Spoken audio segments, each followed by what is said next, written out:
Hey everybody, Joe Haygood here, aka mclazyj. We're back. It is another Monday, another vlog being put together for you guys. Driving home. It's actually early in my drive because my GPS isn't really going to change much, although my traffic patterns are changing here. If you live in Southern California and you have driven on the 71 freeway, you know that it's currently undergoing a major renovation. Like a major renovation. They are basically widening it, making it more like a freeway. This is a freeway that over the last 15 to 20 years has been converted from a two-lane highway with that had lights and everything. It was treated more like a street than an expressway until the number of people that were using it on a regular basis, it got upgraded to a full freeway. But there were still segments here on the northern side from the 60 freeway until it ended at the 57 slash 2, right at the 57 slash 10 freeway. It was more like it had street lights still. It was two lanes. It was rough. So they're actually widening it now. They moved telephone poles, everything. So now it's going to be a true like 3 or 4 lanes across. They still have one segment left, and the problem is it's kind of a historic bridge that they have to deal with. So I don't know if and when they'll be able to widen that section. So we'll see what happens. But you don't need to know too much more about that. I just thought I'd give a little factoid about that. Lots of construction happening here, though. But big story that I was probably going to pass on this week from a blog perspective is that you might have noticed that my videos have not had chapter breaks on. And if you've been seeing me on social media, I've been kind of in a flurry posting about this.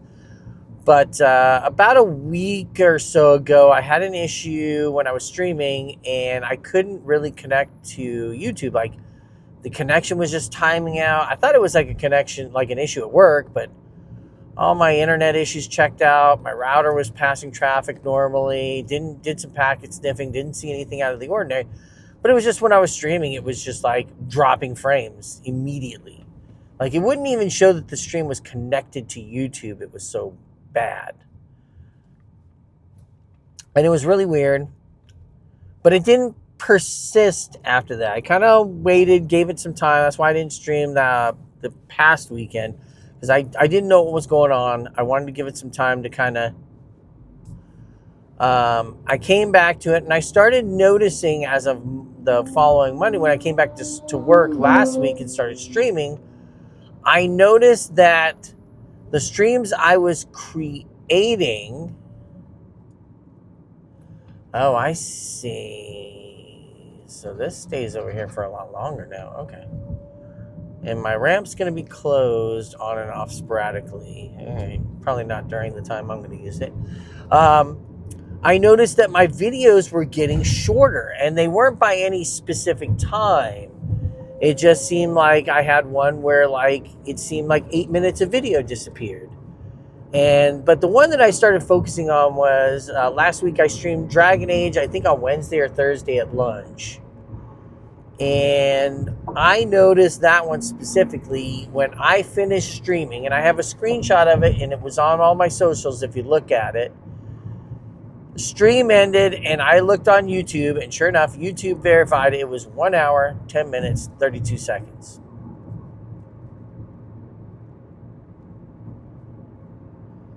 When I went back 24 hours, so if you live stream, that live stream is not available immediately after you've done it for people that might want to watch the video on demand. There's normally a delay while YouTube renders it. Now, in the past, never have had an issue with this. Never had a problem with video. Shows up, everything's fine, right? But I noticed that this all started because I went to go back to look at a video I had posted, and I noticed too my chapter breaks were not right. And when I went in, the video was shorter, but I didn't have any real frame of reference on it. I hadn't taken a lot of notes. I was like, I'm pretty sure this had to have been longer because my chapter breaks now are saying these two chapter breaks don't exist because the video is shorter by several minutes. But this Dragon Age, when I focused on it, and it was like, it started at 1 minute, or 1 hour, 10 minutes, 32 seconds. And now it was 56 minutes, 52 seconds, or 53 minutes, 52 seconds, something like that. But the point is, about 14 minutes of the video was gone. So,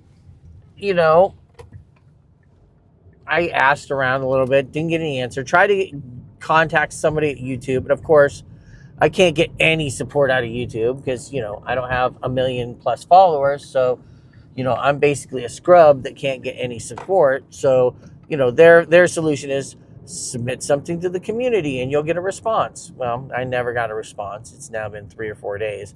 I still haven't gotten a response. So, no response there.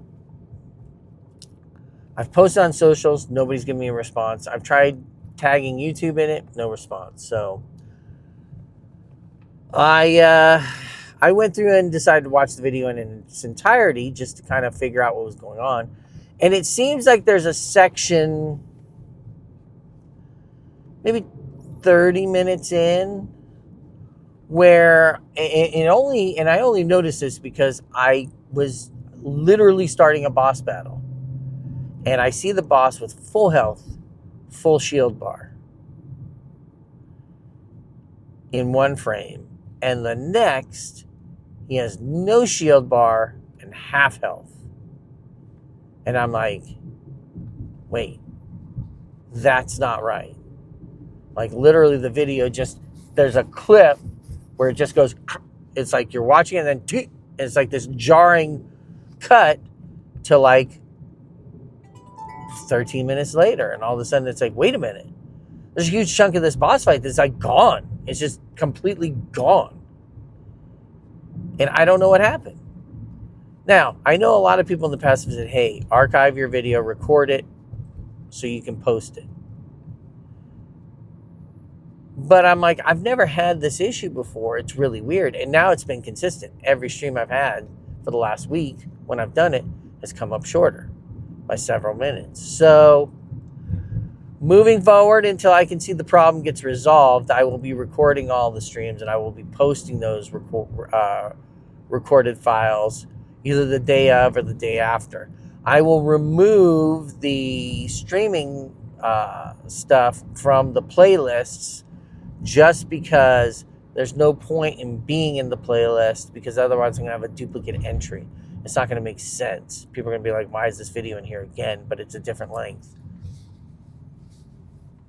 So, but if I see that the problem gets rectified, we'll change the process moving forward. But as of right now, I guess that's the process I'm going to have to go through, is double posting these files. And people may look at me weird, but it's the only solution I have. I don't know what YouTube is doing. I don't understand why. The only thing I haven't done, and I may try this tonight, is downloading the raw file from YouTube and seeing how it looks.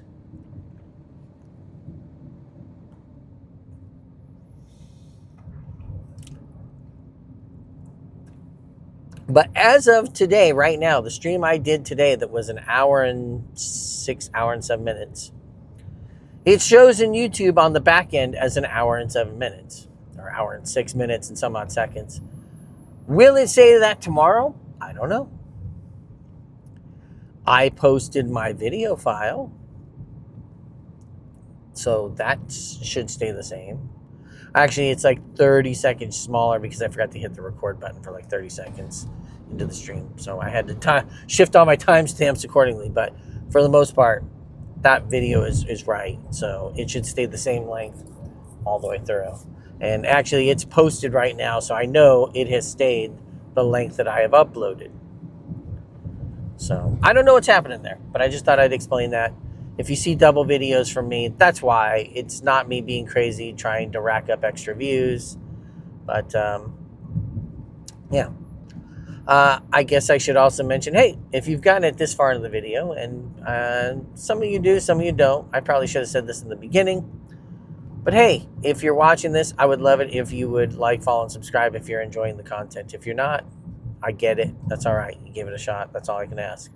But I do know, looking at statistics, that 96 to 97% of you people that people that come by and watch content are not subscribed. So when you subscribe, the biggest problem that creators have on YouTube is getting discovered. It's the single most daunting challenge is discovery. Unless you're grinding it out, which I've been doing with shorts, and I've gained a pretty good audience over the last 12 months with shorts. Unless you're grinding it out like that and just slow rolling your audience to grow, the biggest thing that you can do to help a channel, and I try to do this, I try to seek out small creators and I watch their videos. I might give them some commentary on it just to be like, hey, enjoyed your videos. Maybe you need to work on this or that. None of us are perfect, so it's always good to get feedback when we're good and bad. But the biggest thing that can happen is when somebody likes your channel, likes a video, follows your channel, that it builds in the algorithm to add you into searches when they come up.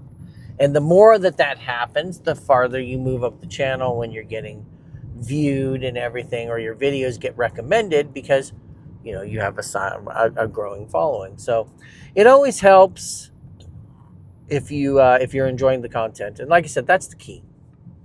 I don't want you to blindly follow. That's dumb, because it means you're not going to engage in stuff. You're just going to give me a follow, and maybe you come back, maybe you don't. I'd rather you come back and engage with the content on a regular basis. I am sometimes not the greatest at responding to live stream comments, and I've tried to get better about that over the last 12 months. But I definitely will respond to you if you comment on videos, and normally pretty damn quick. I will always give you some feedback or response to comments that you post. It's like kind of a thing for me to make sure that I respond to that, because I think if people see those responses and they see that feedback and they see that commentary coming very quickly, they're more likely to come and review and come back to your channel because they like the interactions. So yeah, so if you're enjoying the content, if you've enjoyed these blogs, especially the travel stuff, I would love it if you check out the travel and the video game stuff and check those things out. And if you're enjoying them, I post on all kinds of different games. I put shorts up. I stream a bunch of different stuff. Today, we streamed the end of Chapter 4 and the end of Case 4, beginning of Case 5 of Phoenix Wright Ace Attorney Trilogy. We're in the last game, in the last case, Trials of Tribulations. We're in the last case in that game and in the trilogy itself as a whole. The trilogy will be complete, and I will be able to uninstall it as of the finishing of that game, so of that case. So really good, really happy about that. Trying to knock games out here and there over this year. So and we've done a bunch of content. We finished Indiana Jones. We finished South of Midnight. We are working our way through onto a T. Dragon Age, The Veilguard, Assassin's Creed. I'm trying to get back into Final Fantasy 16 because I know I'm pretty far along in that. And even went back and started into the Sinking City Remastered Edition because I figured if I was going to finally ever finish that game, I should play the Remastered Edition that's got a much better frame rate. So lots of stuff. And then, like I said, there's travel content there too. We have our completed Virgin Voyages Scarlet Lady 2025 Eastern Caribbean Antilles video, that series that's up there. There's about 9 or 10 videos of full day contents there. And then there is some shorts from that trip as well. Also, I have a little video when we went to downtown and stayed at the Bonaventure. A dream of mine I had wanted to do for 30 odd years was stay at the Bonaventure Hotel. I had been there and visited. I had walked through it. I had hung out there, but I had never actually stayed in the hotel. And man, it was a hell of an experience. It was really cool. It was really, really cool. I really enjoyed it. I probably would go back and do it again. It wasn't overly expensive, and it was just a good time all around. So they have a revolving bar on the roof on the 35th floor where you can go and sit there and see the skyline. I think it presents better if you go there during the day, if I'm being completely honest. But there is a lot of lights and stuff you can see from up there. Granted, it's not one of the tallest buildings around anymore, but it's cool. It's a neat experience. It's some of old LA. It was a building that was designed in the 60s and built in the early 70s, and is an iconic building in the skyline. So yeah, check that kind of stuff out. I'm also going to try to do some more general stuff with my travels and journeys around town. I mean, I've lived in my city for God knows how many years. There's a bunch of cool places that we go to and visit. So I might try to show some of those off, like going to downtown Riverside and how neat that is. A lot of people don't even realize how cool downtown Riverside is, all the buildup that they've had there and the little businesses that are in the nooks and crannies. Like, we were wandering one day and found a little old, independent bookstore that's been there since like 1979, 1978. And we're always fat. You go in there, and it's just the creaky old boards and all this kind of stuff. And it's a great little bookstore. So, like, maybe trying to do some content with that kind of stuff. And, we go to malls a lot. So maybe doing some mall tours.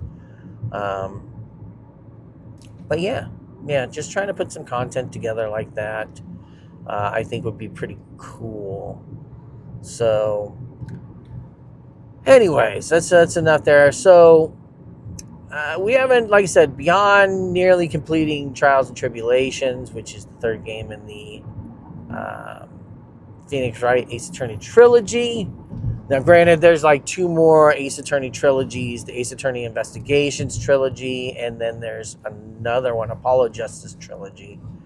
So we might have some more of those that I pick up when they're on sale that I might start playing through. They've added a lot of entertainment value and well worth the purchase price on that thing, I will admit. But we're going to need to find another game pretty soon to play during our lunch breaks. We've got some outstanding games that we need to go back and finish too. I kind of was looking at Marvel Midnight Suns, which I'd like to go back. I'm just at a kind of a really tough spot in that game, and I got to figure out how to time manage to beat the boss battle that's there. 13 Sentinels, another one. I got a little frustrated with the combat, but I'd like to come back to that. And just a bunch of other games I really want to. Like, I'm working on getting both Far Cry Primal and Control Ultimate Edition back on the docket, because those are games I'd like to go back and finish now. Because they're good. But, travel-wise. Okay, let's talk about some travel stuff for a minute. So, we're getting ready for a couple big things to be happening here soon. Obviously, we're down to just about 60 days until we go on our cruise on Carnival. It'll be the first time we've ever been on a Carnival ship, which is going to be kind of interesting. Comparing it to our Virgin cruise, which was the first cruise we'd ever been on.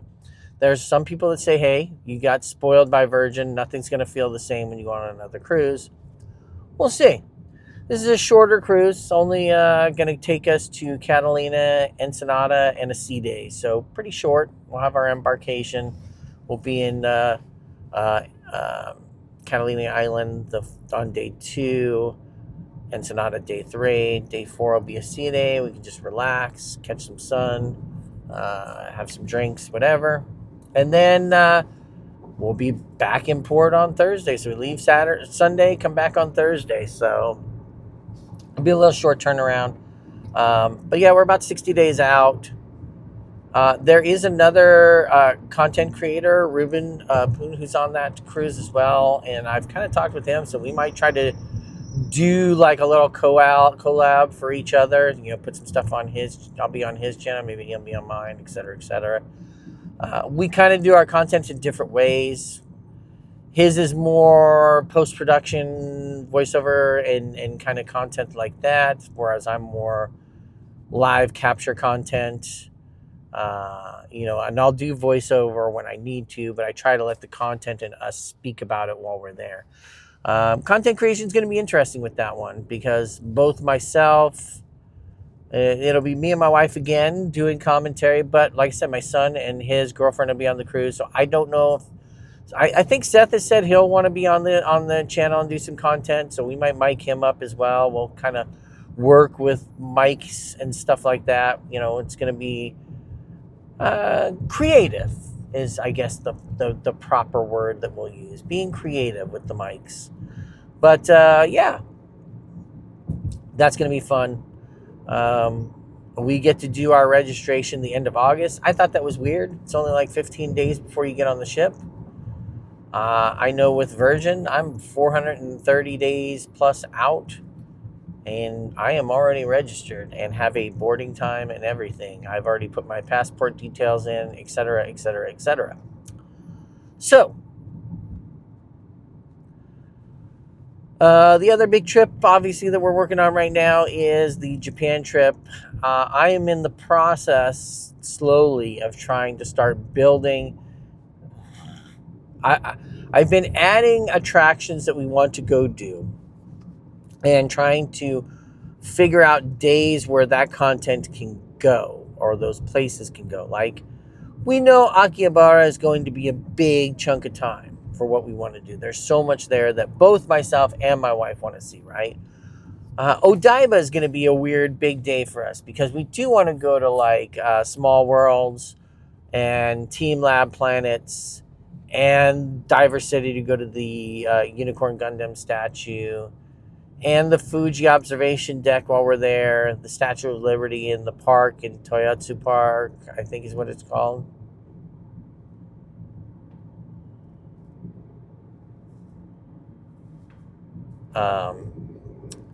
So that's a lot of like time to be obligated to that day.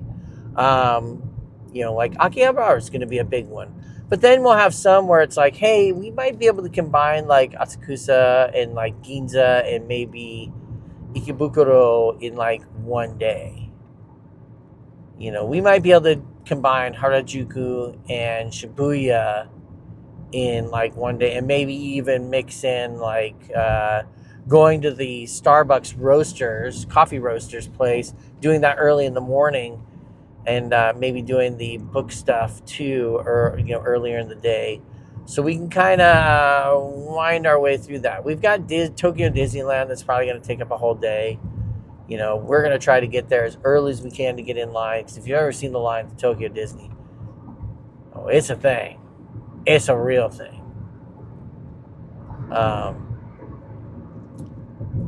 And there is something we need to do while we're there. It's going to be important. That'll make the day kind of fun and interesting if I plan it right. And we've been talking about like Hiroshima. We want to kind of go there. And the quickest way to do it is to kind of fly there. But there's a caveat with that. So flying to Hiroshima is like an hour and 15-minute flight. Hour and 20-minute flight. Shinkansen is like 4 hours. Being on a train. That's a fast train. Gets you there, gets you back, Plane obviously gets us there faster. The problem is, train takes you right to downtown city center almost. Plane takes you about an hour away from downtown. By bus. I don't know if there's a train. There's definitely a bus. You could do a taxi.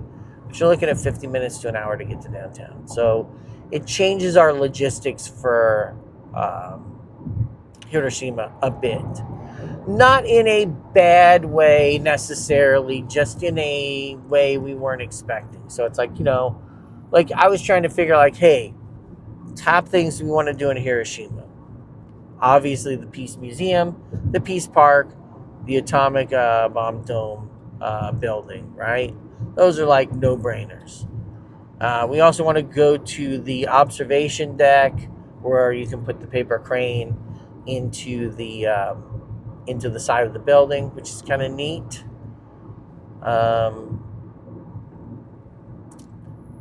okonomiyaki.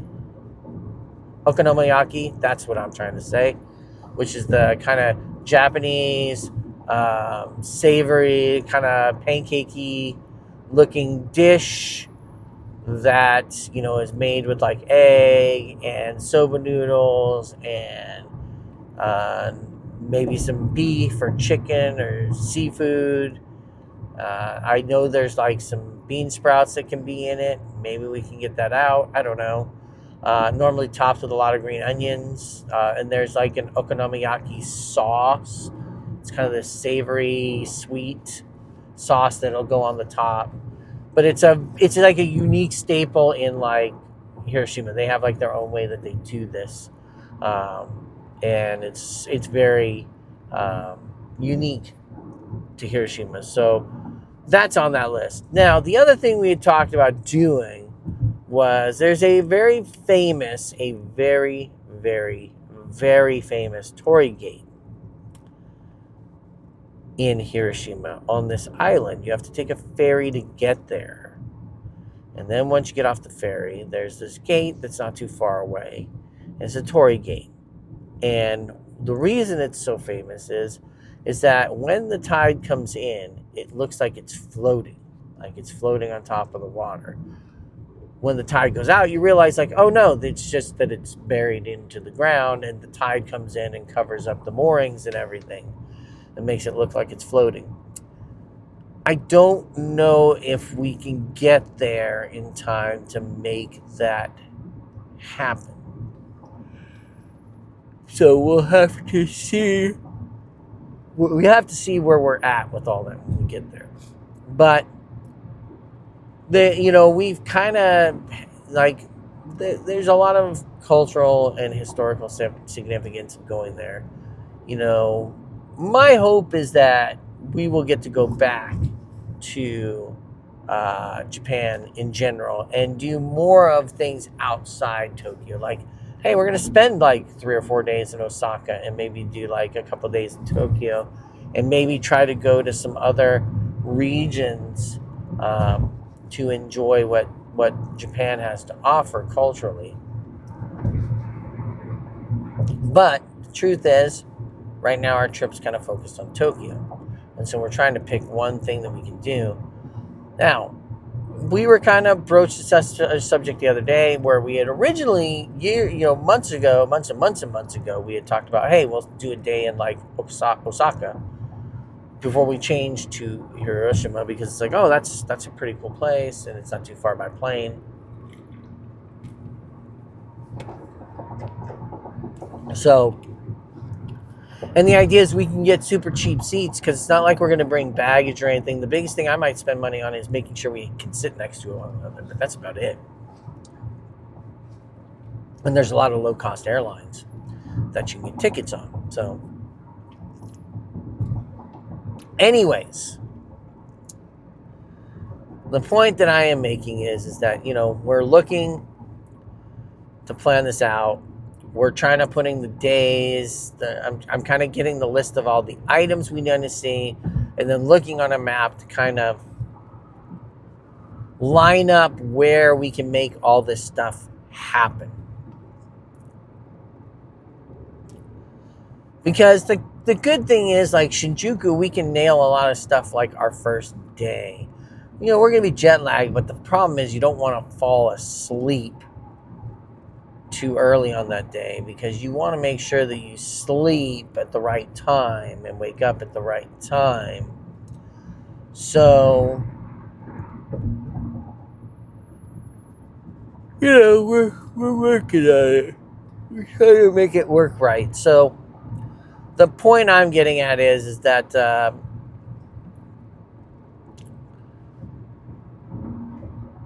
we can do a lot of Shinjuku like on our first day. A lot of things that we want to see. Not everything, but a lot of things we want to do. Like, hey, you can go to Golden Gai that first day. It's really easy. It's right here. You can go to the big Don Quixote that's right here and get some snacks and whatnot. So there's a lot of things that we can do right there that are easily accessible. And so, cool. That's awesome. But yeah, it's just kind of trying to figure out like, hey, this is where we want to go, this is what we want to do, this is what we want to see, this is how it best slots into what we're doing. And so the hope is, like I said, we'll arrive on Thursday later in the day after you factor in luggage and immigration and getting to our hotel. We'll probably be at our hotel by like 5:30 to 6 o'clock in the evening.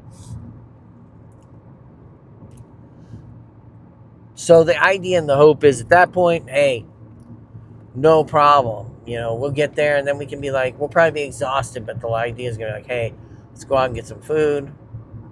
Let's knock out one of the restaurants that we want to do, be it Coco Curry or Tori Kinzawa, Zoka, whatever. The Yakiniku place, or even Ichiban Ramen. Could even do Kuro Sushi if that's a possibility too. So like hitting those kind of things. There's obviously some other things we have to wait on, but like, we have to build our schedule too with like things that we're going to buy ahead of schedule. Like I'm going to buy tickets on Klook for certain attractions and things, and it's going to require me to book those at certain times ahead of schedule. You know what I mean? So I have to be able to be like, hey, I'm going to have like, we're going to buy a Disneyland pass and, our Shibuya Sky and our Sky Tree.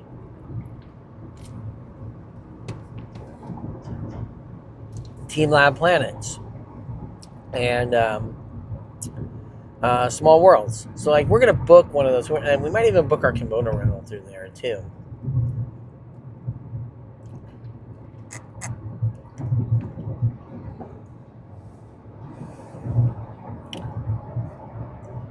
But the idea is to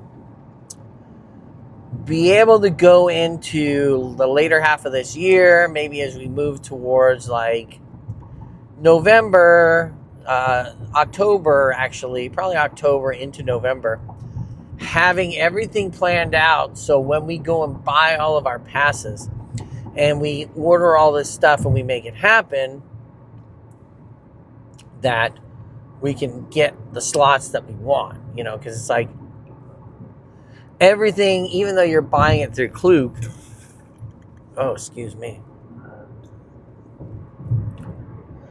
everything has like its own kind of dates when you can actually start registering. So like we can buy our tickets to Disneyland, but we may not be able to we can't actually register for our visit until 60 days beforehand, based on Japan time. So it'll be like, hey, if you're looking to go on this day, you need to be on your computer at this time in your time zone to book this day.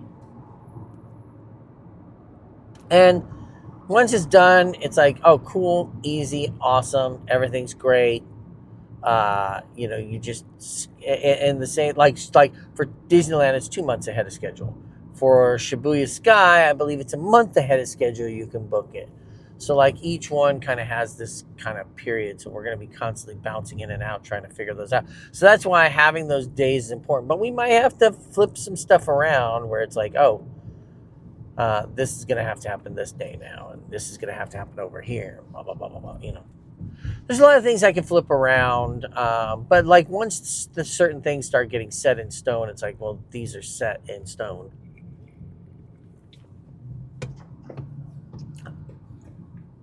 For instance, if I'm going to do my Sky Tree on, let's say, February 7th, I'm going to probably do my kimono rental on February 7th because it's over there by Asakusa. And that's probably when I'm going to go to Sensoji Temple, is because it's right there as well. Which also means that's probably the day that I would end up going to maybe Ginza and swinging through there, and maybe Ikebukuro. So when that happens, that kind of controls that whole swing. When you go to Shibuya Sky, that controls when we're also going to go to Harajuku, right? And so on and so forth. So it's like this cascading kind of thing that ends up controlling where we go and when we go and et cetera, et cetera, et cetera. So we will square all that away. But I have taken way too much of your time at this point.